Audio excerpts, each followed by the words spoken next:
भारत माता की जय दोस्तों। मैं आपका भाई आशीष भारद्वाज। जो भी भाई जुड़ेंगे सबका स्वागत है। ये अभी भाषा विवाद जो है, ये भाषा विवाद क्या है, कैसे है, बहुत लोग बहुत तरह की इसमें बात कर रहे हैं।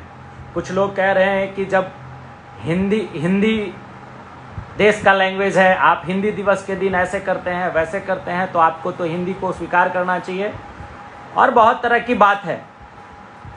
देखिए, ये भाषा विवाद आया कहाँ से, पहले इसको जानिएगा तो आपके मन की जितनी भी भ्रम है वो दूर हो जाएंगे। आपको जो भी मिसगाइड करने का प्रयास कर रहा है, आप उससे मिसगाइड नहीं होंगे। ये मामला क्या है? ये मामला है स्थानीय नीति से शुरू होता है ये विवाद। झारखंड मुझे लगता है कि पूरे हिंदुस्तान में इकलौता ऐसा राज्य है जिसके पास अपनी स्थानीय नीति नहीं है। स्थानीय नीति से तात्पर्य क्या है? स्थानीय नीति वो नीति है जो ये निर्धारित करती है कि कौन उस राज्य का मूलवासी है। इस नीति के तहत ही मैक्सिमम जगहों पे नियोजन की प्रक्रिया होती है। अब नियोजन क्या है? नियोजन वो प्रक्रिया है जिससे लोगों को सरकारी नौकरी में लाने की प्रक्रिया को नियोजन कहते हैं। जिसमें सरकारी नौकरी में नियोजित किया जाता है उसको नियोजन कहते हैं।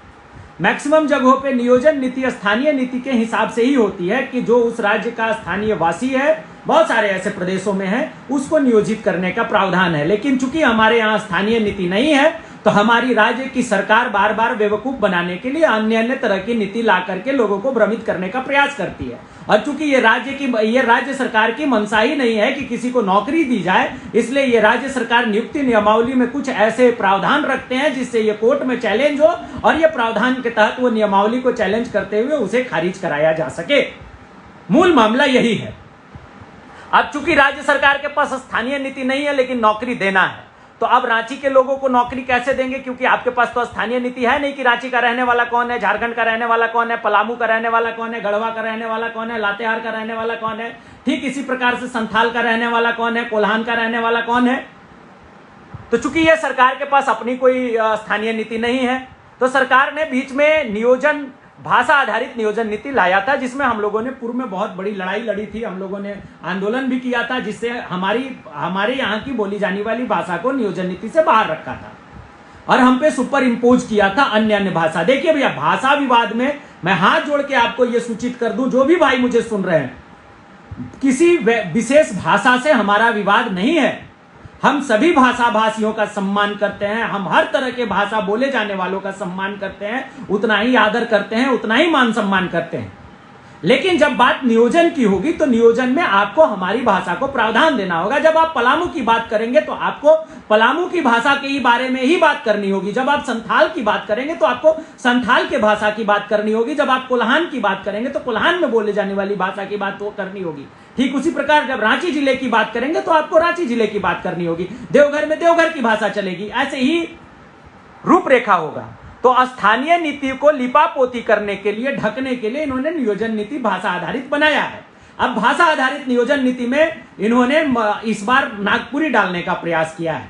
अब क्या होगा कि चूंकि हमारे यहाँ की भाषा जो है 2011 के सेंसस में झारखंड में टोटल 170 बोली जाने वाले डायलेक्ट्स को चिन्हित किया हमारी सरकार ने, भारत की सरकार ने, और पूरे हिंदुस्तान में 270 बोली जाने वाले डायलेक्ट्स को चिन्हित किया है, जिसमें 22 को शेड्यूल्ड किया है भारत की सरकार ने और बाकी अनशेड्यूल्ड हैं, नॉन शेड्यूल्ड लैंग्वेजेस हैं।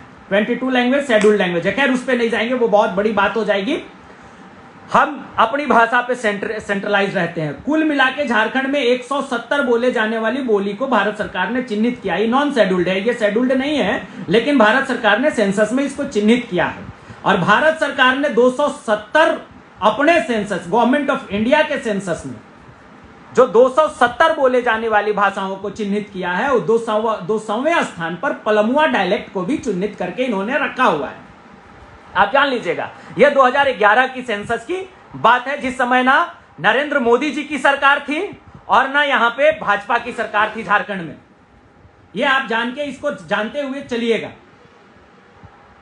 अब इसमें क्या है कि चूंकि आप ये कर लिए, इसके बाद सेंसस बन गया। 170 भाषा में पलमुआ, मगही दोनों है। लेकिन जब राज्य सरकार भाषा आधारित नियोजन नीति बनाती है तो मगही को भाषा मानने के लिए तैयारी नहीं है। मगही तो 170 चिन्हित डायलेक्ट्स में नहीं है, मगही तो भाषा में है भैया। नॉन शेड्यूल्ड झारखंड के लिए जो नॉन शेड्यूल्ड भाषाएं हैं उसमें मगही है। सेंसस में मगही बोले जाने वालों की संख्या लगभग 45 लाख 2011 में लिखी गई है कि लगभग 45 लाख लोग मगही बोलते हैं। अब जब पलामू की बात हम करते हैं और पलमुआ की बात करते हैं तो पलमुआ एक अपभ्रंश भाषा है जिसमें जो मगही, नागपुरी और हिंदी को मिलाकर के हम बोलते हैं, जिसमें मैक्सिमम 90% ऑफ पार्ट मगही का है। जो एज इट इज हम रखते हैं 5 से 7% हम रखते हैं हिंदी को और 2 से 3% हम नागपुरी मिला के बोलते हैं। यह एक अपभ्रंश भाषा है जिसे डायलेक्ट बोली के तौर पे भारत की सरकार ने और झारखंड की सरकार ने चिन्हित कर रखा है। अब समस्या कहां आ रही है? समस्या यहां आ रही है कि जब भी आप पलामू की बात करते हैं, जब भी आप गढ़वा की बात करते हैं तो आप मगही को क्यों छोड़ देते हैं? आप मगही को उसमें एक भाषा के रूप में, क्योंकि मगही तो आपका भाषा के रूप में नॉन शेड्यूल्ड भाषा भी है, तब आप उसको क्यों नहीं चिन्हित करना चाहते हैं? और 50-55 लाख लोग बोलते हैं आपके सेंसस के हिसाब से। आज के डेट में 75 लाख से ज्यादा लोग मगही झारखंड में बोलने वाले हैं। 25 लाख से ज्यादा लोग मगही बोलने वाले सिर्फ पलामू और गढ़वा में। प्रॉब्लम यह है, प्रॉब्लम परीक्षा बात सिर्फ परीक्षा की नहीं है। पलामू की बात करते हैं तो पलामू सर ये वजूद की लड़ाई है, ये अपनी लड़ाई है, ये घर का। जो हमारे जिले के जो भी प्रोमिनेंट लोग हैं, मैं आपसे हाथ जोड़ के एक ही निवेदन करता हूं कि दल, पद, जात, बिरादर से ऊपर उठ के इसको सोचे। ये पलामू की लड़ाई है, ये आपकी हमारी व्यक्तिगत लड़ाई नहीं है। ये लड़ाई पूरे जिले की है, ये पूरे प्रमंडल के स्वाभिमान की लड़ाई है। आज अगर आप पर ये इंपोज कर दिया जाएगा तो कल हटाना मुश्किल हो जाएगा। पलमुआ क्यों नहीं पढ़ाते हैं आप नीलांबर पीतांबर यूनिवर्सिटी में? उसको एकेडमिक में क्यों नहीं इनरोल करते हैं? आप मगही की पढ़ाई को क्यों नहीं चालू करते हैं? ये हमारा विवाद है, ये हमारा लड़ाई है और इसको चालू करना होगा झारखंड की सरकार को।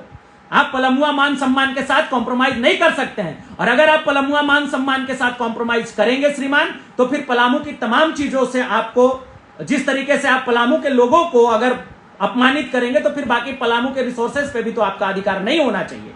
मेरा बस यही मानना है। और समस्त पलामू के प्रबुद्ध लोगों से, सभी दल के लोगों से, सभी व्यक्तियों से, सभी प्रबुद्ध लोगों से, सभी अपने भाइयों से, मित्रों से, युवा साथियों से मैं सबसे हाथ जोड़ के एक ही निवेदन करूंगा, ये अहम की लड़ाई नहीं है, ये आशीष भारद्वाज की लड़ाई नहीं है, ये आपकी हमारी लड़ाई नहीं है, ये समस्त है, ये सोशल इशू है, ये हमारा सामूहिक मुद्दा है। हमारा सामूहिक प्रयास हो कि इस पर मिलजुल कर लड़े, इस पर एक दूसरे को ऊंचा नीचा दिखाने का ये लड़ाई नहीं है, ये हमारे घर का लड़ाई है, ये हमारा लड़ाई है, ये आपका लड़ाई है। सबसे पहले हमारी माँ हमारी मिट्टी है, तब हमारे लिए दल, हमारा दल है, तब हमारा संगठन है, वगैरह वगैरह है। सबसे पहले हम पलामू वासी हैं, सबसे पहले इस मिट्टी का कर्ज और फर्ज निभाना है। आज मिट्टी के लिए बोलना है, आज अपनों के लिए बोलना है, अपने स्वाभिमान के लिए बोलना है, अपने परिवार के लिए बोलना है, अपने भविष्य के लिए बोलना है, अपने वर्तमान के लिए बोलना है। आप सबों से आग्रह है, जिस भी प्रयास से आप कर सकते हैं, जैसे भी आप कर सकते हैं, आप पलमुआ भाषा को अधिसूचित कराते हुए उसको एज ए भाषा के रिकॉर्ड में शामिल कराने की लड़ाई लड़िए। आप मगही पर तने रहिए, खड़े रहिए। हिंदी ग्लोबल लैंग्वेज है, हिंदी को हम सभी स्वीकार करते हैं, हिंदी हमारे लिए पूजनीय भाषा है। मैं तो हिंदी को राष्ट्रभाषा भी मानता हूं और यह मानने में मैं गर्व महसूस करता हूं। मुझे फक्र है, मुझे गर्व है कि मैं हिंदी बोलना, पढ़ना, लिखना जानता हूं। इसमें कोई परहेज नहीं है, कोई गुरेज नहीं है। लेकिन जब बात अस्तित्व की आएगी और क्षेत्रीयता की आएगी, अगर आप हिंदी को प्रावधान दीजिएगा तो ये पूरे भारत के लिए यहाँ पे ओपन फॉर ऑल हो जाएगा। और पलामू के लड़के जो गरीब के बच्चे हैं, गुरबे के बच्चे हैं, जो लड़के पगडंडियों पे चल चल के दिन रात तैयारी कर रहे हैं, जो माठा और सत्तू को खा खाकर अपने परीक्षा की तैयारी कर रहे हैं, उन बच्चों के अधिकार का भी हनन नहीं होना चाहिए। इसका हमें ख्याल रखना होगा। अहम, ईगो और एक दूसरे के बेमनस से ऊपर उठते हुए आइए मिलकर पलामू की लड़ाई को लड़ते हैं। मैं हर तरह के विचार को स्वीकार करते हुए मैं आप सबों का आदर सम्मान करता हूं और मिलकर पलामू के स्वाभिमान की लड़ाई को लड़ेंगे और वर्तमान की सरकार को बाध्य करेंगे कि आप हमारी भाषा को, पलमुआ भाषा को आगामी अधिसूचित करिए और अधिसूचित करते हुए उसको भाषा के रिकॉर्ड में शामिल कराइए। पलमुआ की पढ़ाई शुरू कराइए, मगही की पढ़ाई शुरू कराइए। हिंदी तो हम जो जानते ही हैं सर, हिंदी तो हमारी मां है ही, उसके साथ साथ पलमुआ डायलेक्ट और मगही भी हमारी माई बोली है, इसको स्वीकार करिए और इस भ्रम में मत फंसिए। जो भी भाई जुड़े सबका बहुत बहुत धन्यवाद। जय हिंद, जय भारत, वंदे मातरम।